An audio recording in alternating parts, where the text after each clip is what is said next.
Hello YouTubers, Novscorvis here and welcome to my re-review of Transformers The Last Knight.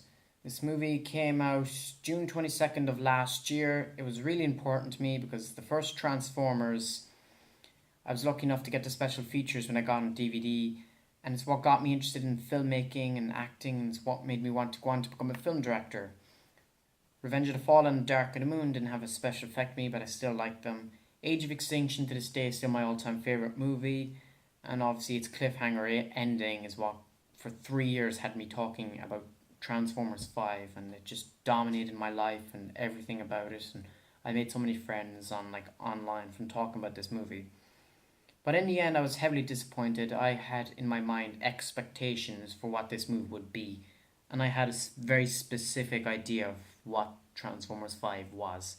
And so I didn't give myself enough time to get away from those ideas, and so I was disappointed, and I came down quite harshly on this movie.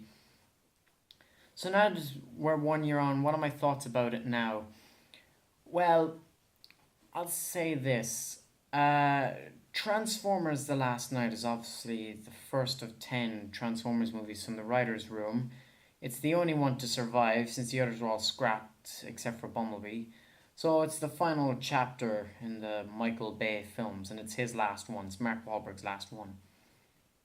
As a sequel to Age of Extinction, it doesn't really live up. The Age of Extinction was trying to set up a bigger story, and The Last Knight kind of goes back on that and almost tries to set up its own story at the cost of the story Age of Extinction was trying to set up. Age of Extinction started a story, but The Last Knight didn't exactly expand it, it just kind of ignored it. We had Quintessa, but we didn't have the other creators. Instead we jumped straight to Unicron, and they kind of dug themselves in a hole with that. So, as a sequel, the only interesting part about this was I felt the Chicago scene with Cade and just seeing like how human civilization has been drastically changed by Transformers. Yet for some reason, despite the harsh reaction to them, they keep coming to Earth, and it's all about trying to figure out why and why are they coming here. And so this movie, in a way, it's trying to be the end because it's about repairing Cybertron so they can go home, and that will stop Unicron from rising, I think, which will stop them coming to Earth. I don't know.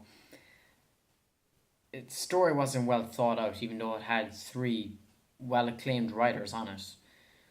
But only one of those three knew he was doing a Transformers movie. The other two were doing a World War II movie and a medieval movie. So that's where they went wrong. Now, the characters in this movie are not very well written out. You have Kay Jaeger feels out of character. In Age of Extinction, he was kind of he was trying to be there for his daughter, and this one he just seems like a complete asshole to everyone. Although it was cool seeing him show up in Chicago with all these like alien guns and stuff. Um, you had all these other characters like Vivian Wembley's the main character, even though she's not the last knight. But the last knight's not important to the movie. It's about her. She's the savior. She's the only one that can wield the staff. Yet she isn't very well written. We were given a taste of a backstory of her in a cool flashback sequence, but it didn't mean anything because we didn't find out anything about her father or any of that.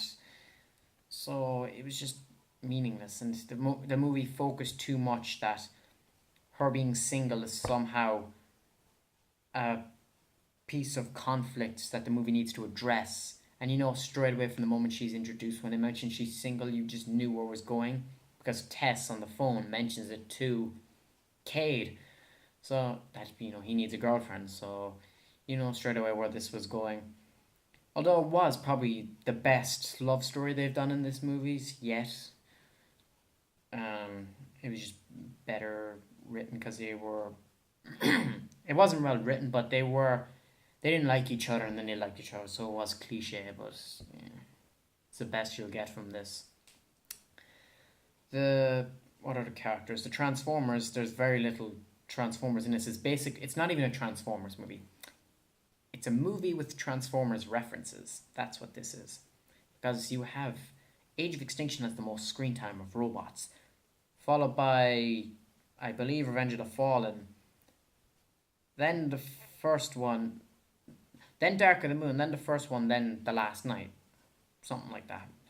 These movies don't have a good track record of balancing the screen time, which is difficult, so I'll let them loose in that one. But for this one, it's unforgiving. You can't forgive them for that. The robot characters, Optimus Prime is. It is. He does get his redemption in this movie. He does realize he's been harsh. He's been out of he's lost touch with who he is, and we see him feel guilty and responsible for what he's done to Earth. And mind you, that was right after he almost got executed, so that's probably got something to do with it. Bumblebee, his backstory was interesting, and now that Transformers Bumblebee's coming out this year, and the prequel comics and stuff talking about the Cold War mixing with this World War II story, makes Bumblebee more interesting. But again, that's his backstory. Him as a character now in the current day and age just isn't interesting. Like, they never explain how he does that stupid coming back together stuff. Hound, Crosshairs, and Drift are the exact same. Mind you, Crosshairs is a bit more of a... I liked him in Age of Extinction. He was my favourite, but now Hound was... So I imagine if they did Transformers 6, Drift would be my favourite. Megatron is Megatron. What can I say there? It was interesting. He wants to rebuild his home, and so he's kind of less villainous than that. Even though he's trying to kill Earth, but like, you can kind of understand him a bit more. He has more of a logical reason behind it. Nitro, Zeus, Dreadbot, Mohawk, and Berserker. Berserker didn't even get his own time. The others just all got killed. Onslaught, same thing.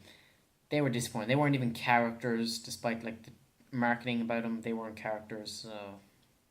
Barricade, he got killed in Transformers 3. They never explained how he came back, so I don't know. Mind you, Age of Extinction seemed like he became KSI Trax, and I'm presuming like the Trax or something got turned back into Barricade by Quintessa or something, I don't know. Same like Galvatron. Then we reach Quintessa. I loved her. I mean, as a villain, she was cool, but she didn't have... She had 3 minutes 21 seconds of screen time, which is absolutely abominable for an antagonist in a movie, especially one as powerful as her. There's so much mystery about her, but they made the same fatal mistake. Galvatron was teased in Age of Extinction because they wanted to explore more with him in Transformers 5, but they made him invincible. They couldn't do anything with him, so they did away with him. And they did the same mistake with Quintessa, since she can survive getting her physical body destroyed. She essentially can't die, so they made that mistake again. And we're not getting a Transformers 6, so that is ironic. And I believe if we did, she wouldn't be in it. Or she'd get killed like straight away or something. As a character, she has this rivalry with Unicron, which is never explained why. So I guess they thought they could explain it in the next one, and they just didn't, and it just turned out badly. The rivalry between the Knights and Quintessa, again, not explained. There's just so much in this movie was not explained, and it really annoys me.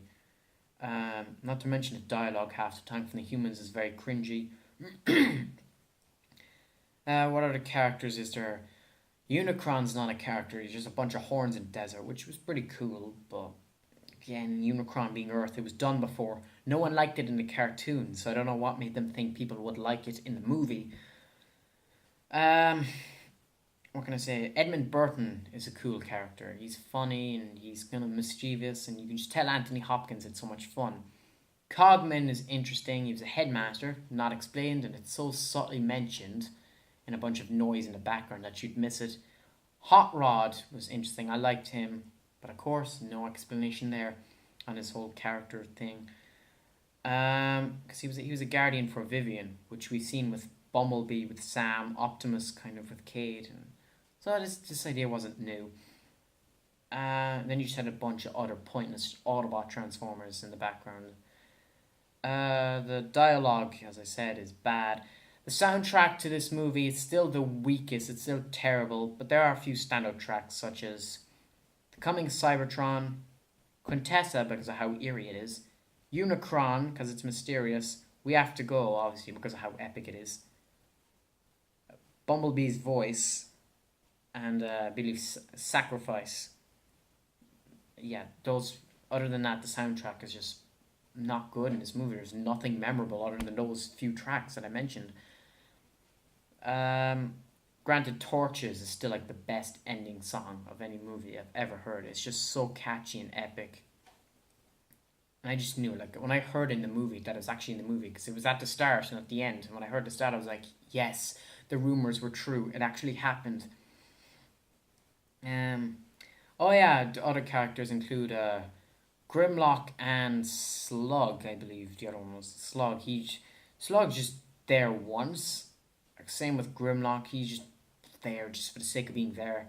No explanation about the other ones, but I assume they're killed because that's usually how these movies go. Characters don't show up; they're killed. Plus, there was like a promotion picture of like Scorn being hunted by like the TRF. So Scorn and Strafe are probably dead, even though Scorn was my favorite. So that kind of annoys me. But yeah, that's really it. Lennox. I still don't know what was going on with that story. He was working for Nest, but he's like trying to blend in with TRF, but he is working for TRF, but he's not. It doesn't make any sense. Uh,